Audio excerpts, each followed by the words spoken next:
General फैज़ हमीद की corruption की खौफनाक कहानी सामने आ गई। जनरल फैज़ हमीद जिन दिनों ब्रिगेडियर हुआ करते थे, इन दिनों इस्लामाबाद टॉप सिटी 1 एयरपोर्ट के करीब एक सोसाइटी थी। वो सोसाइटी को रास्ता चाहिए था, वो सोसाइटी इनकी थी, उस सोसाइटी को रास्ता चाहिए था। अगर सोसाइटी में कोई चीज़ को देखा जाता है ना, तो सिर्फ और सिर्फ लोकेशन को देखा जाता है, सिर्फ लोकेशन को, कि सोसाइटी को यहाँ से भी रास्ता पड़े, सोसाइटी को यहाँ से भी, हर तरफ से रास्ता पड़े। तो ये कंवर मोईद नामी बंदे के पास गए और उसको जाके कहते हैं कि यार मुझे रास्ता चाहिए, मेरी सोसाइटी को रास्ता चाहिए। उसने कहा कौन सा रास्ता, भाग भूग जाओ, कोई रास्ता नहीं है। ये गुस्से में आगे तप गए। इन्होंने उस कंवर मोईद के घर पे छापा मारा, रेड मारी, और वहाँ से इनके बकौल इन्होंने दस्ती बम और रॉकेट लॉन्चर और साथ मशीन गन्स को बरामद किया और जाके सीटीडी के अफसर में सीटीडी के पास गए और वहाँ पे जाके कहा कि जी ये चीज़ें बरामद हुई है, इसके खिलाफ मुकदमा करो। तो सीटीडी के अफसर ने कहा ऐसे कौन सा मुकदमा होता है, आप पागल हैं, आप कैसी बातें कर रहे हैं, आप भाग जाए, कोई मुकदमा नहीं हो सकता। ऐसे थोड़ी मुकदमा है कि आप ला के तो मशीन गन्स और ये दस्ती बम और इस तरह की चीज़ें ला के तो आप हमें देते हैं और कहें मुकदमा दर्ज करें, तो कोई मुकदमा दर्ज नहीं हो सकता। ये मजीद तप गए, क्योंकि ये अथड़े तो हैं, ये गुस्से वाले तो हैं, तो ये मजीद तप गए। इन्होंने एडिशनल IG राय ताहिर को फ़ोन किया और कहा कि जनाब जी आपका बंदा तो मेरा वो मुकदमा दर्ज नहीं कर रहा। तो राय ताहिर ने कहा कि कोई मसला ही नहीं है, अभी मुकदमा दर्ज हो जाता है। उन्होंने अपने अफसर को फ़ोन किया कि मुकदमा क्यों नहीं दर्ज करते यार, मुकदमा दर्ज करो।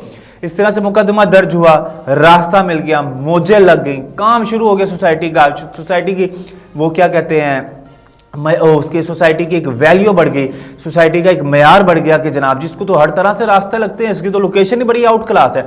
और फिर दारुल हुकूमत इस्लामाबाद में सोसाइटी हो, तो ये काम ज़ोरों शोर से जारी हो गया। और कंवर मोईद के घर से जो गाड़ियाँ इन्होंने बरामद की थी जनरल फैज़ साहब ने, उसी गाड़ियों पे और सीनियर अफसर के साथ ये किसी पार्टी में चले गए, सरकारी पार्टी में, सेमिनार था, पार्टी थी, क्या जो भी था, वहाँ पे चले गए। और वहाँ पे जब देखा कि यार ये गाड़ियाँ तो वहाँ से हुई हैं, तो फिर जब अफसर को पता चला कि एक ब्रिगेडियर इस तरह के मामलात कर रहा है, इस तरह की ये हरकतें कर रहा है, तो जब एक आता है प्रमोशन पीरियड, प्रमोशन पीरियड में फिर इनकी प्रमोशन रोक दी गई। तो फिर प्रमोशन रोक दी गई तो ये परेशान हो गए। तो इस परेशानी के बाद वो फिर इस परेशानी के दौरान वहाँ पे एंट्री होती है जनरल बाजवा साहब की।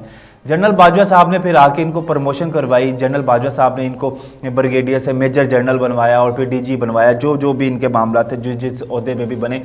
ये सारे इंकशाफात, ये सारे मामले इमरान शफकत ने अपने व्लॉग में किए हैं। उनका कहना था कि ये कहा जा रहा है कि ये आर्मी चीफ और जो है ना अपने जनरल फैज़ हमीद साहब, आर्मी चीफ यानी जो साहब का आर्मी चीफ है जनरल बाजवा साहब और फैज़ हमीद साहब का अभी का नहीं, बहुत पुराना ताल्लुक है। और ये पुराना ताल्लुक ही था कि जैसे ही जनरल बाजवा साहब ने रिटायर हुए तो साथ ही साथ उसी वक्त ही कुछ दिनों बाद ही जनरल फैज़ हमीद ने भी अपना इस्तीफ़ा दे दिया, क्योंकि उनके बकौल, इमरान शफकत के बकौल, ये जनरल बाजवा साहब ने इनको कहा था कि भाई तुमने अभी तक इस्तीफ़ा क्यों नहीं दिया, इस्तीफ़ा दो, नहीं तो तुम्हारे साथ बहुत बुरा होगा। अब ये जो जितने भी हैं, ये खौफनाक कहानी कि किस तरह से एक बंदे के घर पे छापा मारा, वहाँ पे रॉकेट लॉन्चर और दस्ती बम और ये मशीन्स गन्स वगैरह और गाड़ियों वगैरह के बरामद किया और इस तरह की चीज़ों से किया। और उसके बाद उस सोसाइटी को दिया और सोसाइटी बहुत चली भी, उनके बकौल, इमरान शफकत के बकौल ये बहुत चली। और उस तरह से फिर जनरल बाजवा साहब ने किस तरह से इनको बचाया। और मरियम नवाज साहिबा जिस तरह से कह रही हैं आजकल, ताबड़तोड़ हमले कर रही हैं उस पर, जनरल फैज़ पर, कि और जनरल फैज़ साहब का भी रिप्लाई आ गया उस पर कि मैं अकेला कुछ नहीं कर सकता। यानी इतराफ़ कर लिया उन्होंने कि मैंने किया है, लेकिन मैं अकेला नहीं कर सकता, मेरे साथ कुछ और भी लोग शामिल थे।